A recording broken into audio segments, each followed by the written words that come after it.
அனைவருக்கும் வணக்கம். இன்றைக்கி நம்ம சேனலில் பச்சை பயிர் தோசை எப்படி செய்யலாம் பார்க்கலாம்.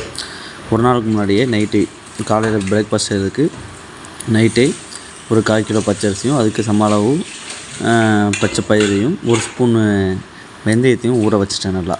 சரிங்களா? நான் இப்போ காலையில் பிரேக்ஃபாஸ்ட் செய்யணும்னா நீங்கள் ஒரு நாளுக்கு முன்னாடி நைட்டே ஊற வச்சுருங்க. அப்படி இல்லைனா ஒரு 8 மணி நேரம் கண்டிப்பாக அது ஊறி ஆகணும்.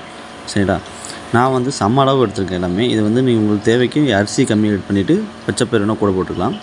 நல்லா மிக்சியில் போட்டு 2 மிக்ஸ் பண்ணி சம அளவு அரைச்சி எடுத்துடும். அதாவது இட்லி மாவு பசைக்கு ரொம்ப கட்டித்தன்மையாக அரைச்சி மிக்சியில் போட்டு அரைச்சி நல்லா எடுத்துக்கங்க. இந்த மாதிரி நல்லா கட்டியாக மாவை நல்லா அரைச்சிட்டேன்.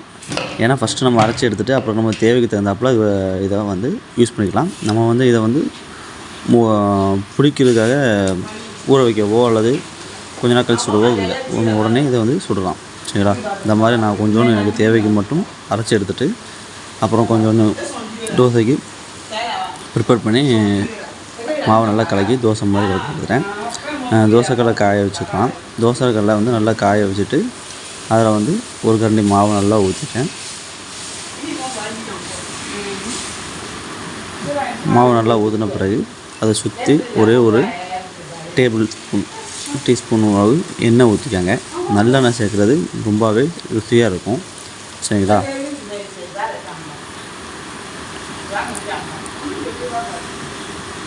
இந்த மாதிரி பிரேக்ஃபாஸ்ட்டை நீங்கள் பிள்ளைகளுக்கு செஞ்சு கொடுக்கலாம். இதுக்கு நீங்கள் எந்த குழம்போ அல்லது நமக்கு ஒரு நாள் சண்டே கறி குழம்பு வந்தால் மறுநாள் காலையில் அதை சுட வச்சு கூட அதுக்கு கொஞ்சம் தோசை கூட வச்சு கொடுக்கலாம். பிள்ளைகள் நல்லா விருப்பப்பட்டு சாப்பிடுவாங்க. அப்படி இல்லைன்னா நம்ம சாதாரண சும்மா வெறும் தோசை கூட கொடுக்கலாம். இது நல்லாவே உடம்புக்கு ஹெல்த்தியானது. இது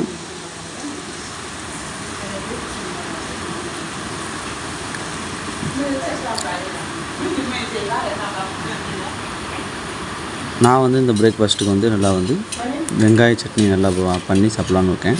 அதனால் இந்த தோசைக்காக நான் வெங்காய சட்னி ப்ரிப்பேர் பண்ண போகிறேன். அந்த வெங்காய சட்னி எப்படி பண்ணுன்னு சொல்லிட்டு நான் அடுத்த வீடியோவில் சொல்கிறேன். சரிங்களா?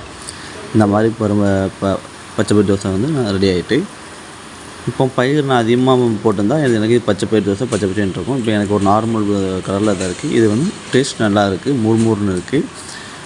நான் விருப்பப்பட்டு சாப்பிட்டோம். அதுமாதிரி எங்கள் கூட இருக்கிற நாங்கள் எல்லாருமே இது ஷேர் பண்ணி விருப்பப்பட்டு சாப்பிட்டோம். நீங்களும் செஞ்சு பார்த்து சொல்லுங்கள். Okay, thank you.